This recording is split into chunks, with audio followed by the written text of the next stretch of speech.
Ok, la clase anterior demostramos uno de los teoremas fundamentales en el álgebra lineal que se conoce como el teorema del rango y la nulidad. Entonces recordemos lo que dice este teorema.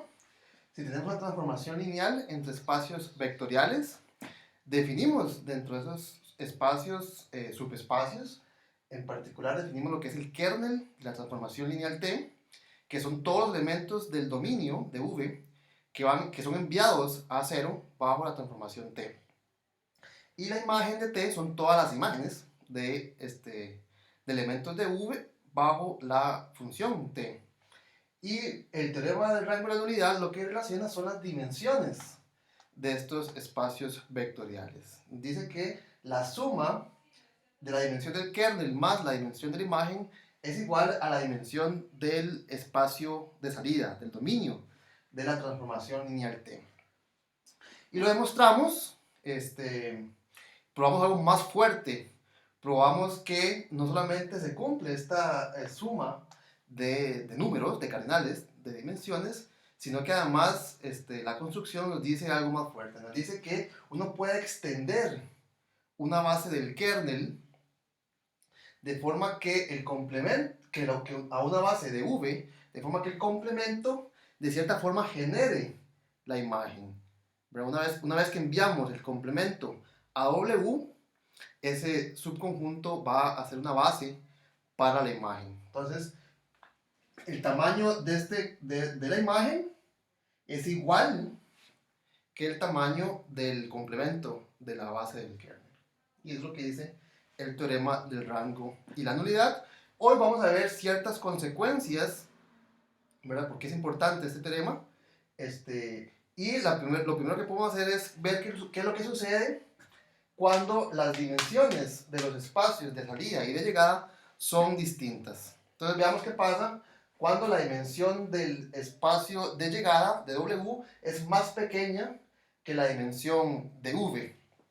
Entonces, si la dimensión del espacio de llegada es más pequeña que la dimensión de V, entonces necesariamente la dimensión de la imagen de T es más pequeña que la dimensión de V. ¿Por qué? Porque este número es más pequeño que la dimensión de W.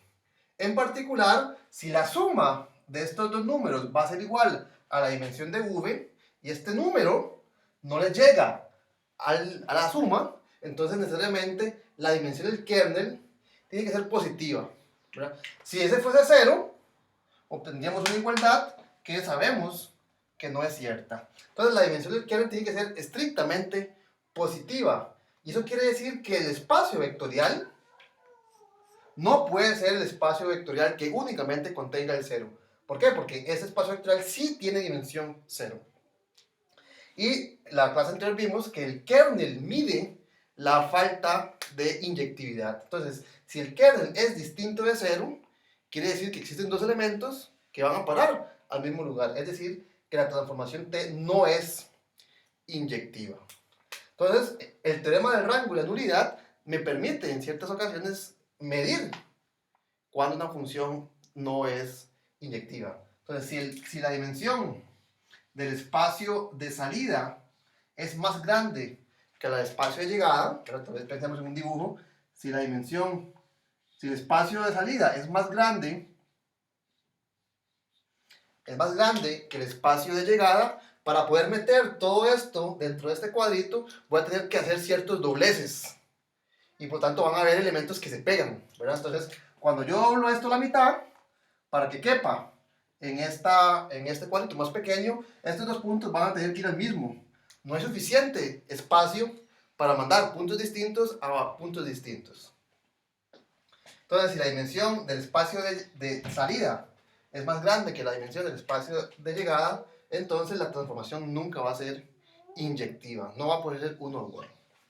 ¿Qué sucede en la otra situación? ¿Qué pasa si la dimensión del espacio de salida es más, la del espacio de salida es más pequeña que la dimensión de espacio de llegada? Entonces, si vemos de nuevo el teorema del rango y la nulidad, esto me dice que la dimensión de la imagen va a tener que ser más pequeña que la dimensión de W, del espacio de llegada. ¿verdad? Si el espacio de llegada es más grande que el espacio de llegada, de salida, entonces necesariamente este número, que sumado con otro me da este, va a seguir siendo más pequeño que la dimensión de W. Y eso quiere decir que entonces tengo esta desigualdad entre las dimensiones. Ahora, recordemos que la dimensión es la cardinalidad de una base. Eso quiere decir que la imagen de T posee una base estrictamente más pequeña que W. Eso quiere decir que en una base, en un conjunto generador para la imagen de T, van a haber elementos que no van a pertenecer a W. Y por lo tanto, eso quiere decir que la transformación T no va a ser sobreyectiva. ¿Verdad?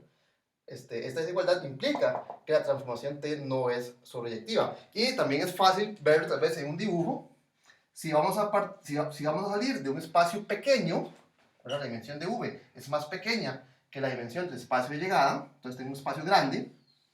Entonces yo puedo mandar esto mediante una transformación lineal y esto va a caber en alguna parte del espacio vectorial. Y ciertamente este dibujo indica que van a haber puntos fuera de la imagen que no son alcanzados bajo la transformación lineal T. Eso quiere decir que la transformación no es sobreyectiva. Entonces vea que en el caso de espacios vectoriales con distintos tamaños, ¿verdad? Con dimensiones distintas, ya sea en una dirección o en la otra, el teorema del rango de nulidad me está diciendo cuándo una transformación no puede ser inyectiva o cuándo no puede ser sobreyectiva.